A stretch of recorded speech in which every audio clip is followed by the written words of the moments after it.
The logistics centre supplies parts for our internal and external customers. They make sure that the parts for the production arrive at the right moment at the various production departments. The logistics centre also delivers spare parts to their international customers. Within Europe, we try to deliver the parts at their destination within 24 hours.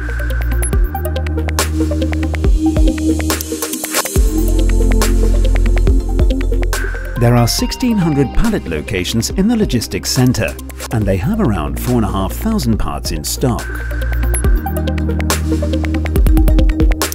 Nooteboom keeps on working on the future. In 2017, a new robotised system with platform lifts will be implemented to make order picking fully automated.